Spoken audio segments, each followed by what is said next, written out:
নমস্কাৰ বন্ধু-বান্ধৱসকল, মই ৰঞ্জন আপোনালোকক পুনৰবাৰ স্বাগতম জনাইছোঁ মই এটা ৰেচিপি ভিডিঅ'লৈ। আশা কৰিলোঁ সকলোৱে ভাল। আজি আপোনালোকৰ মাজলৈ ৰেচিপিটো হৈছে ডিম কাৰী। ডিম কাৰীকণনো জুতি লগাই কেনেকৈ বনাব পাৰি তাৰে এটা ৰেচিপি আপোনালোকৰ মাজত শ্বেয়াৰ কৰিব বিচাৰিলোঁ। আশা কৰিলোঁ সকলোৱে ৰেচিপিটো চাই ভাল পাব। আৰু যদি ৰেচিপিটো চাই ভাল পায় তেতিয়াহ'লে ধুনীয়া কমেণ্ট এটা কৰি জনাবচোন। তেতিয়াহ'লে ব'লক ভিডিঅ'টো ষ্টাৰ্ট কৰোঁ। কেইটা বইল কৰি ৰাখিছিলোঁ, এতিয়া ধুনীয়াকৈ এনেকৈ কচি ল'ম। কচি ল'লে এটা কাৰণে ভাল হয়, ভিতৰলৈ নিমখ হালধি সোমাই যায়। এনেকৈ কচি ল'ব লাগে। মই ধুনীয়াকৈ কচি ল'লোঁ। এতিয়া অকণমান নিমখ দিম, অকণমান হালধি, অকণমান কালাৰটো ভাল আহিবৰ কাৰণে কালাৰ অকণ মাৰিছোঁ। আপোনালোকে দিবও পাৰে, এইটো নিদিব পাৰে। ধুনীয়াকৈ এইখিনি সানি ল'ব। তাৰপিছত মই কেৰাহীখন পাতিলোঁ। এতিয়া তেলটো দি দিম। মই যিহেতু মাষ্টাৰ অইল ব্যৱহাৰ কৰোঁ, আপোনালোকে ঘৰত যিটো ডেইলি ব্যৱহাৰ কৰে সেইটোৱে ব্যৱহাৰ কৰিব। মই মাষ্টাৰ অইল ব্যৱহাৰ কৰিছোঁ। এতিয়া তেলটো গৰম হৈ গ'ল। মই ডিমকেইটা ফ্ৰাই কৰি ল'ম ধুনীয়াকৈ। ডিমকেইটা অলপ ৰঙা হোৱালৈকে ফ্ৰাই কৰিব।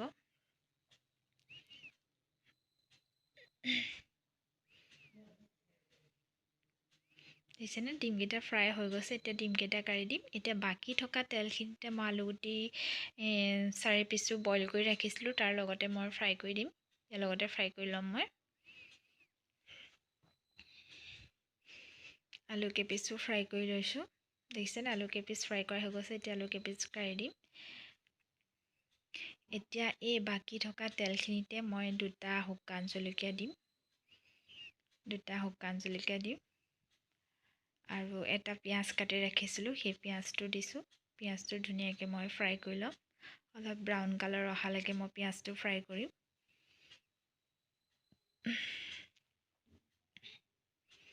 দেখিছেনে, অলপ ব্ৰাউন কালাৰ হৈছে। এনেকুৱাতে মই আদা নহৰু পেষ্টটো দি দিম।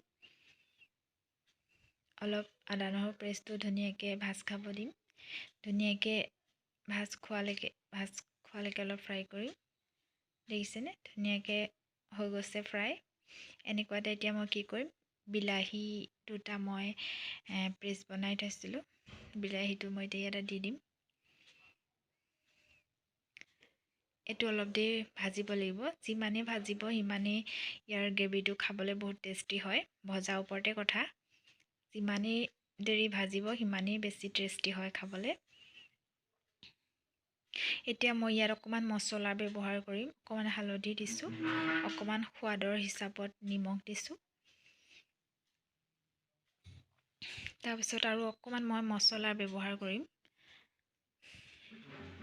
মছলা বেছি নিদিওঁ, অকণমানে দিম। অকণমান গৰম মছলা দিছোঁ, অকণমান মিট মছলা, অকণমান কাশ্মীৰী মিৰ্চ দিছোঁ।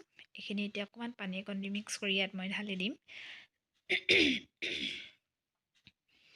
ধুনীয়াকৈ এইখিনি গোটেইখিনি একেলগে মিশ্ৰণখিনি মই ফ্ৰাই কৰি ল'ম। যিমানেই ভাজিব সিমানেই ভাল, সিমানেই টেষ্টি হ'ব। দেখিছেনে, এনেকৈ ভাজি থাকিব অলপ টাইম।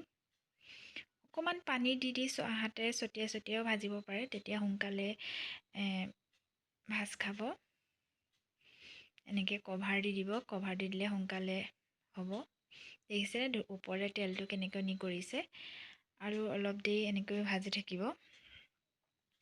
দেখিছেনে, পিঁয়াজটো ধুনীয়াকৈ বিলাহীৰ লগত গলি গৈছে। এনেকুৱাতে এতিয়া মই পানী দিম, আপোনালোকৰ জোখৰ হিচাপত দিব। মই 4টা মানুহৰ কাৰণে বনাইছোঁ, 4টা মানুহৰ জোখতে দিম। ইমানটো পানীয়ে হৈ যাব।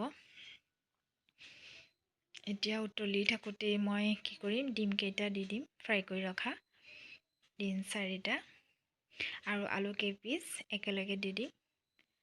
অলপ উতলিব দিম ধুনীয়াকৈ। দেখিছেনে কিমান ধুনীয়া লাগিছে দেখিবলৈ। অলপ কভাৰ দি ইয়াক আৰু অলপ সিজিব দিম। এনেকৈ দেখিছেনে কিমান ধুনীয়া কালাৰ আহিছে। আপোনালোকে এনেকৈ ডিম কাৰীকণ বনাই চাবচোন, বহুত টেষ্টি হয়। আৰু বনাই কেনেকুৱা হৈছে জনাবলৈ নাপাহৰিব। মই বনোৱা ডিম কাৰীকণ কেনেকুৱা লাগিলে আপোনালোকে ধুনীয়া কমেণ্ট এটা কৰি জনাবচোন। আশা কৰিছোঁ সকলোৱে ভিডিঅ'টো চাই ভাল পাব। আজিলৈ আহিছোঁ। ধুনীয়া লাগিছেনে বাৰু ডিম কাৰীকণ? খাবলৈ বহুত টেষ্টি হয়। ৰুটি হওক, ভাতৰ লগতে হওক, চবৰ লগতে আপোনালোকে এইটো এনেকৈ বনাই খাব পাৰে।